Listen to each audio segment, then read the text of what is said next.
integration with Enbridge. My background is engineering, but I'm also familiar with operations, emergency response, and regulatory compliance.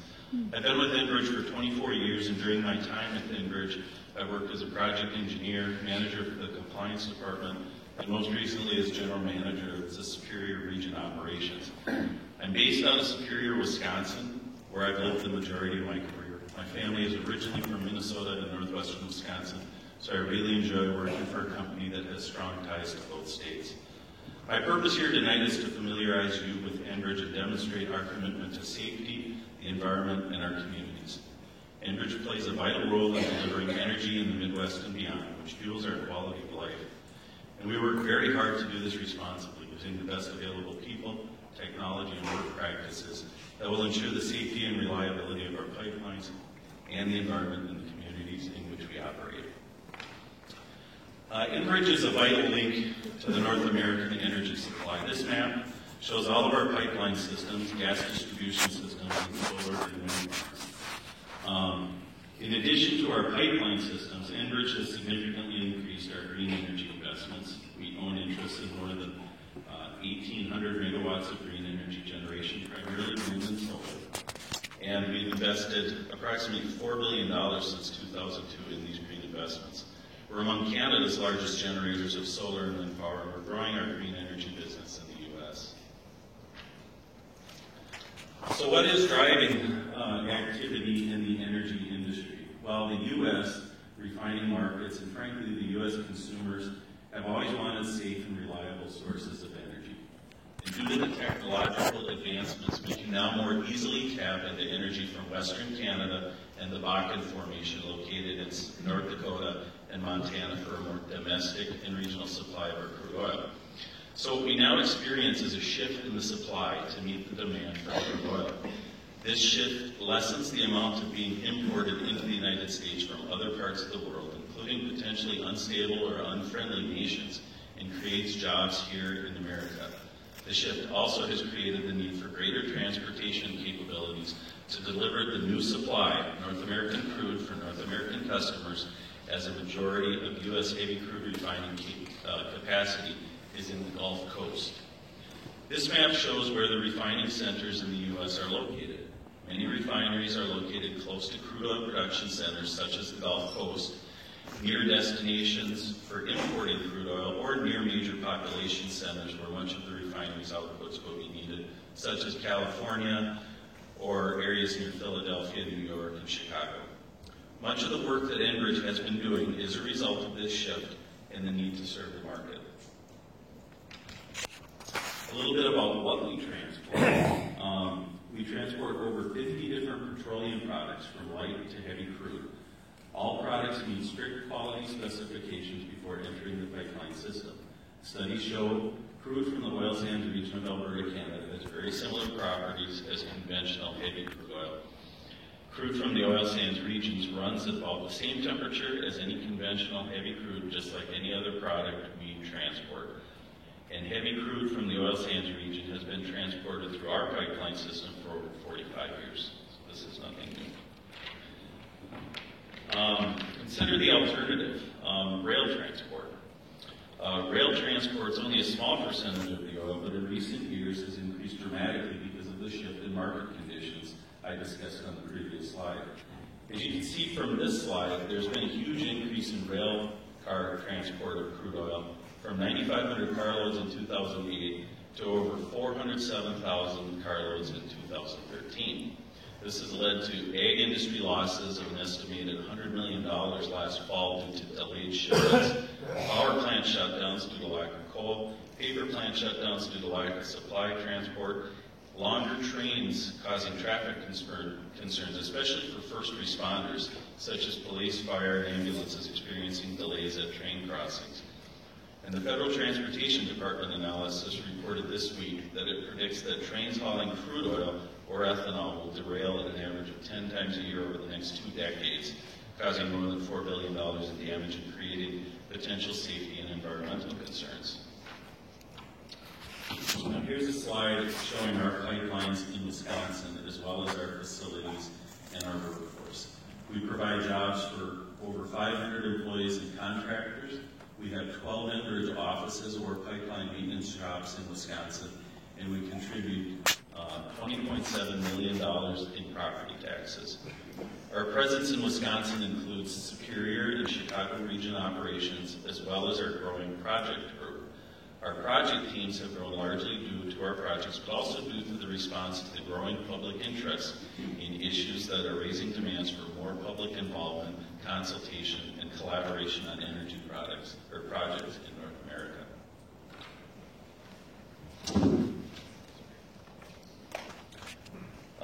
Today, our way of life truly depends on the safe and reliable delivery of energy. Safety is our number one goal. Our goal is to build and maintain pipelines that have zero pipeline releases.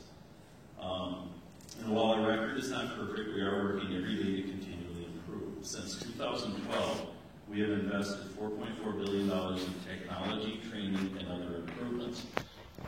Also, Enbridge has undertaken the most extensive maintenance, integrity, and inspection program in the history of North American pipeline industry, with hundreds of inline inspections in our pipes and thousands of verification digs completed between 2010 and 2013.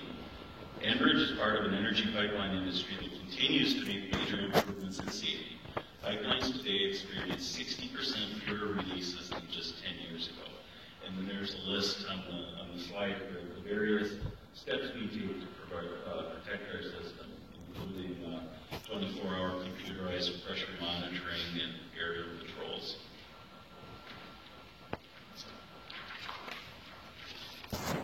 This slide shows the relative increase in our integrity program in dollars, inspections, and verification days.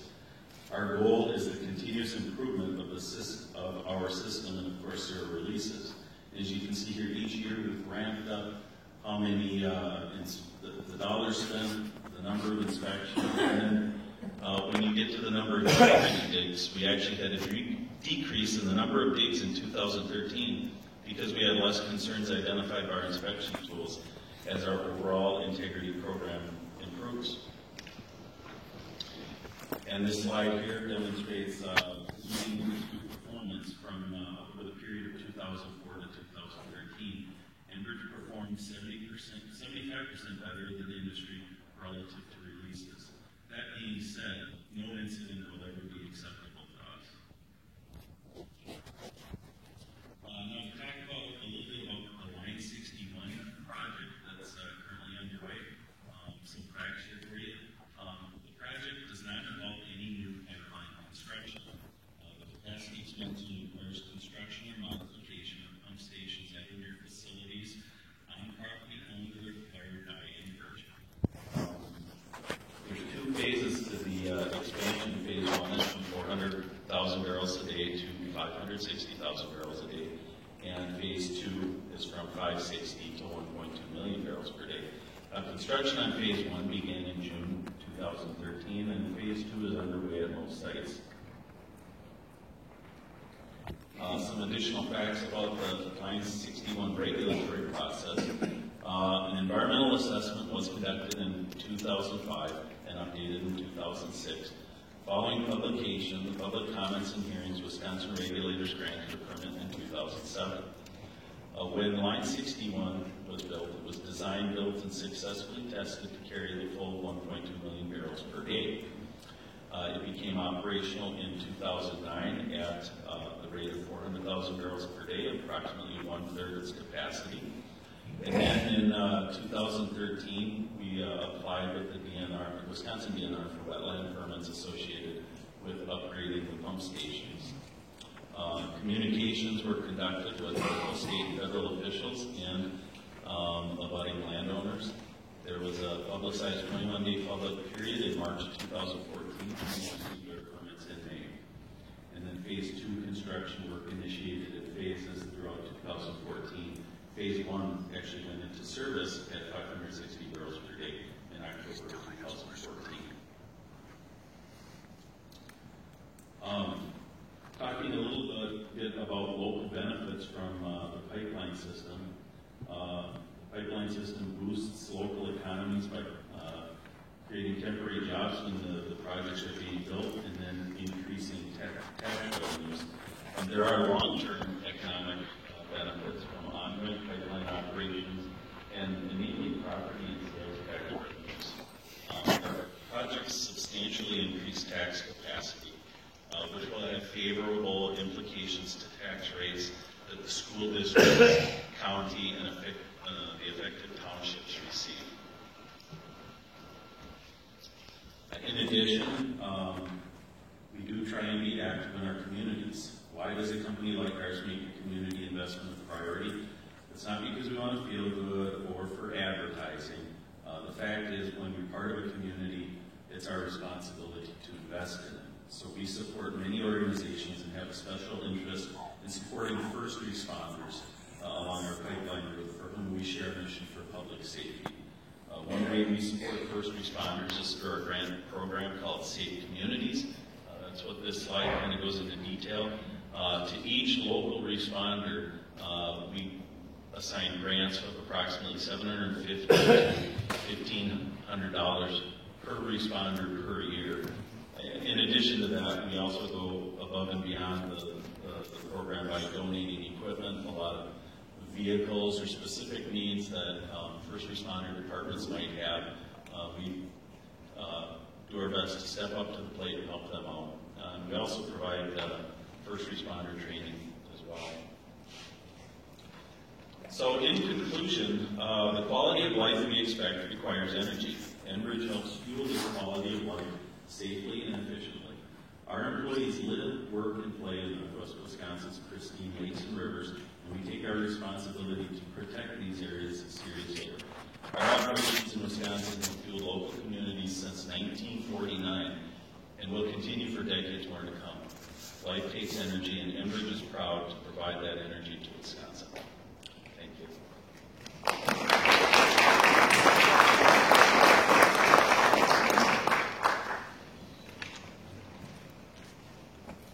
You all should have gotten an index card when you came in. If you do not have one, the index cards are how we will do questions. So if you need an index card and don't have one, raise your hand and somebody will get you one. Only taking questions via index cards? We are taking questions via index card because of people first count like you. We're going to try to keep this so everybody has an opportunity to have questions asked, and we keep it as diverse an opportunity as we can. So we're going to use index cards for questions. The next speaker is Patrick Miles. Patrick is a board supervisor and chair of Maine County Zoning Committee. He has been deeply involved in recent efforts to secure more insurance coverage from Enbridge before approving a permit for a new pumping station in the county. With that, Patrick.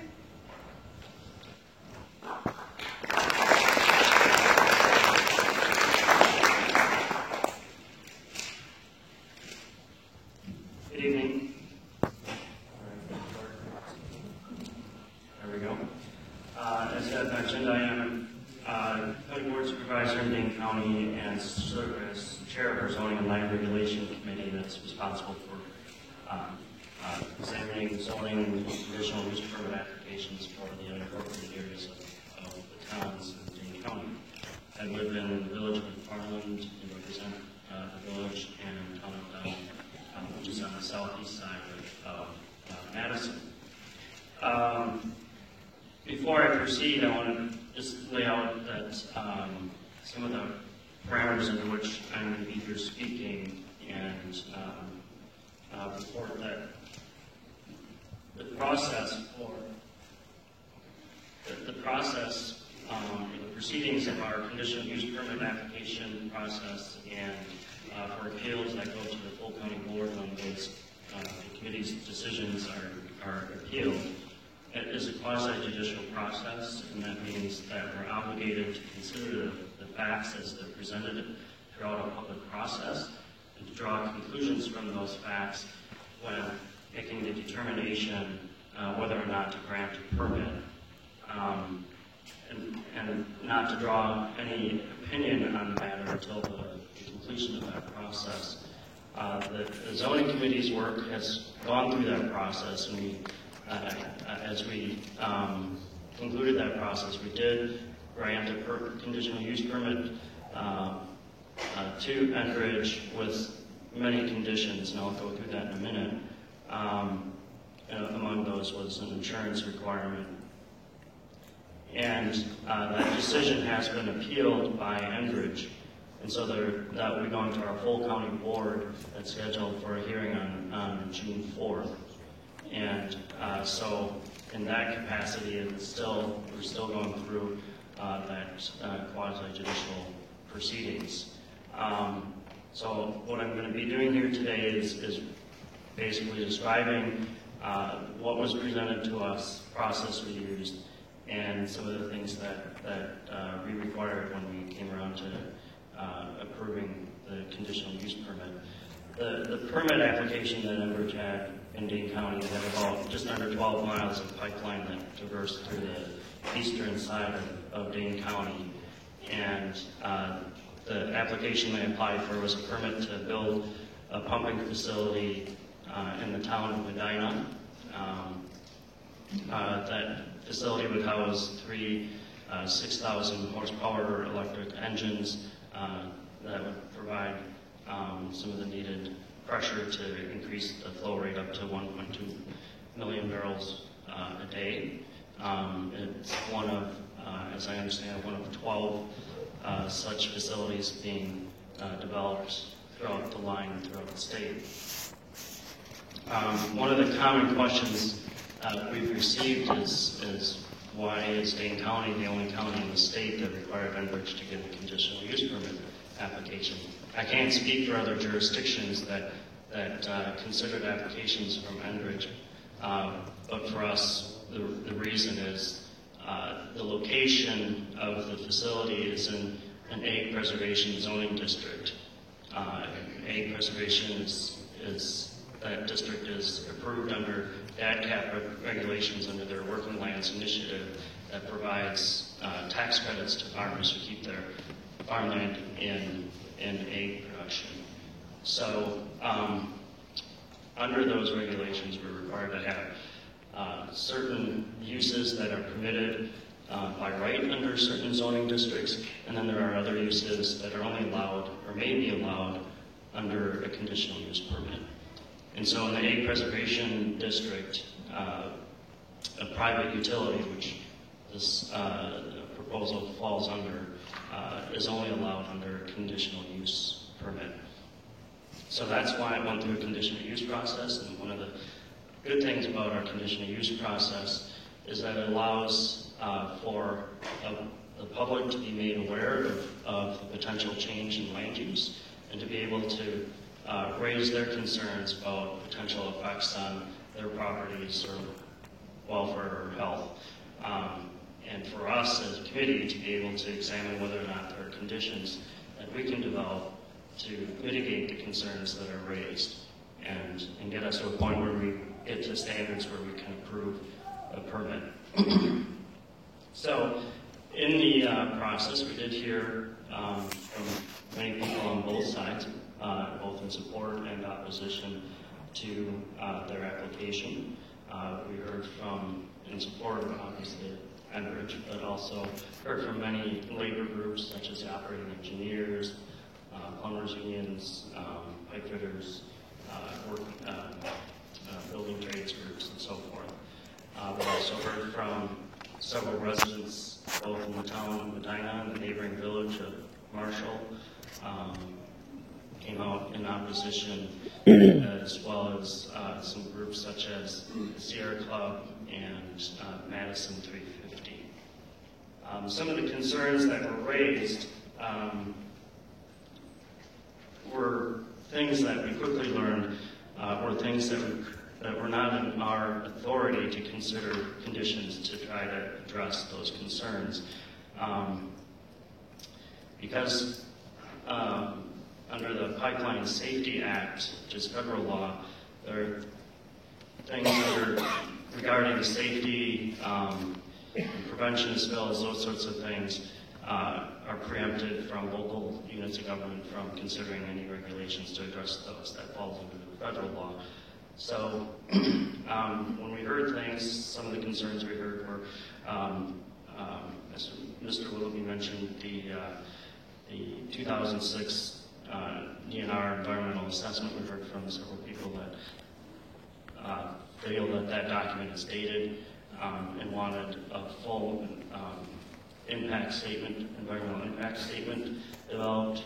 The DNR determined that the environmental assessment was sufficient and chose not to require a full environmental impact statement. We also heard concerns about a history of numerous spills from other lines. Obviously, there's the event that happened in Marshall, Michigan, near the Kalamazoo River. And I'm reporting these things as concerns that were raised, not necessarily that they're facts. But we heard concerns about fears that pipelines pushing tar sands are at a greater risk of rupture, and that there are public health risks due to variety of chemicals found in the diluents that allow the material to move through the pipes. All these kinds of concerns were things that fall outside of our authority. The things that we were able to consider were things strictly related to land use, regarding things like lighting around the facility, noise coming from the facility. In the end, one of the requirements or one of the conditions was having a road use agreement with the town during the construction period, mitigating the sound at the property, so that it's about 55 decibels at the property line, things of that nature. But we can also consider things to try to address public interest for things after the fact of a potential spill. And so when we examined that, one of the things that was a condition of the permit was a containment basin around the pumping facility that is to be designed to hold an hour's worth of material at full flow. And at the flow rate that they're proposing to go up to, that would result in an hour's time of 2.2 million gallons if there were a spill at full flow rate. So that's what the design specs for the containment, the spill containment basin would be. The other issue, which was considerably more complicated as we got into it, and beyond our pay grade, was questions about what are the appropriate levels and types of insurance that could give us the assurance that if there were a spill, that there would be financial resources to make sure that got cleaned up.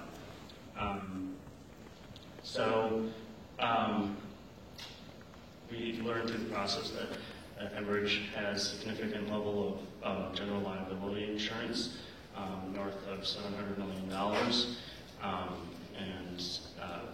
So in the end, one of the recommendations, we ended up, because, I should back up a moment and say that because the questions we had around insurance, we made it clear that we had a lot to learn about that.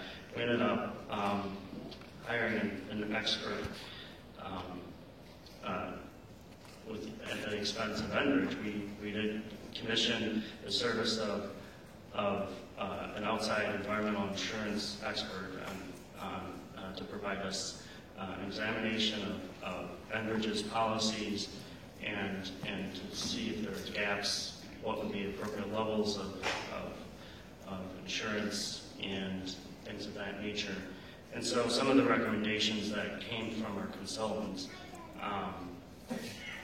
included having Dane County as an additional insured on their general liability to the tune of $100 million, and that because general commercial liability, there's some gray areas as far as exclusions for pollution events,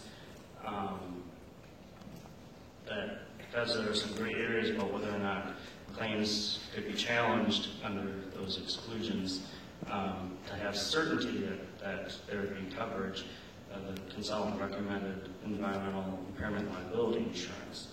And he felt the proper level of coverage for our area could be $25 million. So that was one other condition we had on the permit. So, and it is on that on the insurance question that is the primary concern in Enbridge's appeal. I'm not going to speak to that, that is impetus for the appeal, it would seem for the most part.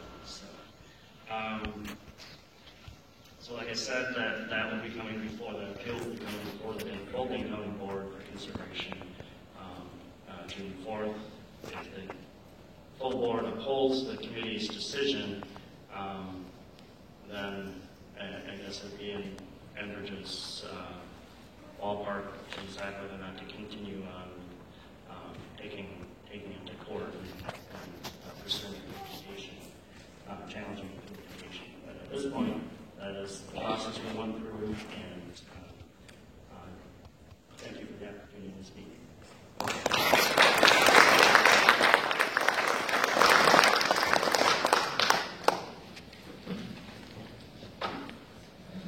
I am fully aware that we may not get to all of your questions tonight. Are there any elected officials in the audience? Great. We are very happy that you're here tonight. I expect that Patrick will be willing to stay a few minutes after and answer some questions that you may have very specifically of him as an elected official. Is that correct, or did I misspeak? Do you have In exchange for good suggestions, we're going to be fishing tomorrow.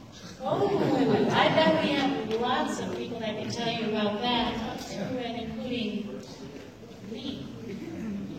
Our next speaker tonight is Elizabeth Ward. She's a Conservation Programs Coordinator for the Sierra Club John Muir chapter out of Madison, Wisconsin. She has been working across Wisconsin to support the safety effort regarding Line 61. Please welcome Elizabeth.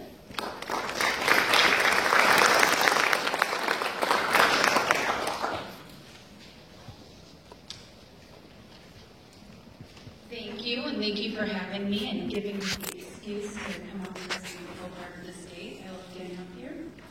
So I'm Elizabeth with the Sierra Club John Muir chapter, and I'll just go over that really quickly in case you aren't aware of who we are. The Sierra Club is a national grassroots environmental nonprofit. We were founded in 1892 by John Muir, who grew up in Madison, and the story goes he took a very long hike to California. He saw the Sierra Mountains and said, these are beautiful, we need to protect them, and so we were founded. Since then, we've grown pretty tremendously to be about 2.5 million members and supporters nationwide. The John Muir chapter is the statewide branch of the Sierra Club, so we do operate as a separate entity, though we're connected and named after our founder. We have 6 local groups. You all are unfortunately not in a designated group yet. You see me if you want to change that. We have 5 priority issues. Our Beyond Coal to Clean Energy, so cleaning up our electricity system, mining safeguards, so stopping the proposed taconite mine up north and calling for more safeguards on frac sand mining, water sentinels, which is a lot of work to protect our lakes and streams, native species and forest protection, which is kind of our bread and butter, and then, of course, what I'm here to talk to you about today, which is the Beyond Tar Sands for Clean Transportation campaign. So I'm going to go over what is tar sand. Mark hit on this a little bit. But, so tar sands they're buried under the boreal forest in Canada.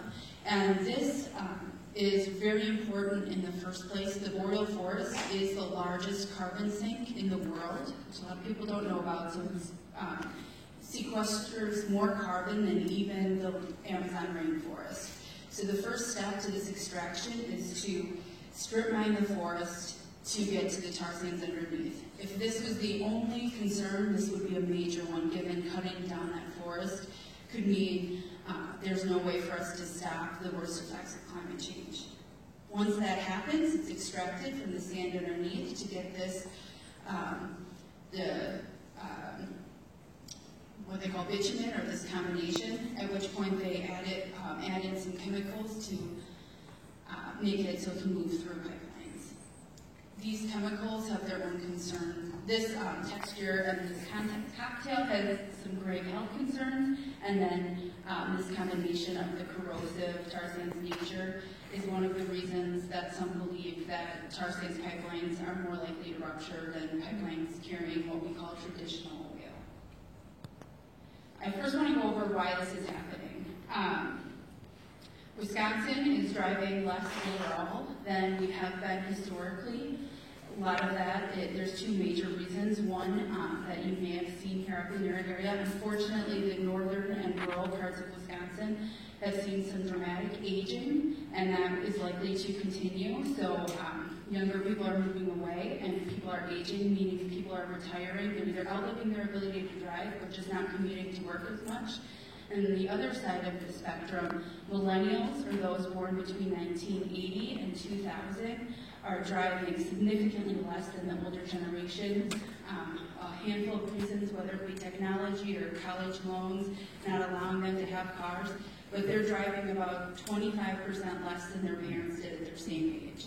This, combined with our new fuel standards that have been making our vehicles more fuel efficient, has really dropped and lowered the demand for oil. So I just want to clarify that Wisconsin has had tar sands oil for a long time. We've been using it. This flush to get more oil is unlikely due to our hands.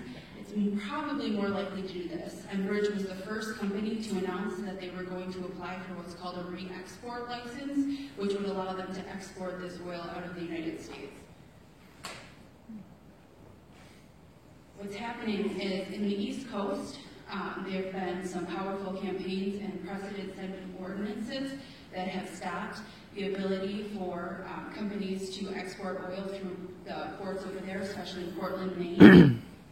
In the Pacific Northwest, there's a pretty extensive campaign very similar to stop the export of all fossil fuels, so both coal and oil.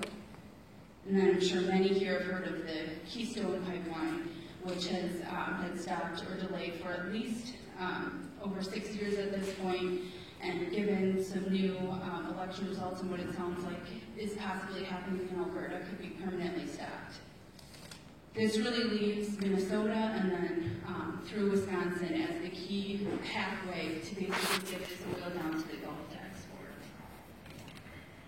This race is one of the reasons that it's unfair to pit pipelines versus rail versus even shipping over Lake Superior. I agree with Mark's concerns about oil traveling by rail, and I think that's very concerning, but the answer isn't to then potentially jeopardize our waterways by putting it through pipelines. The answer is to figure out a safer means, and if there isn't one, to keep it in the ground, especially the excess oil that we won't be using here in Wisconsin. The tar sands deposit, we've only used a small percentage of it at this point. So this race will continue if we don't stop and say that we don't think Wisconsin should be assuming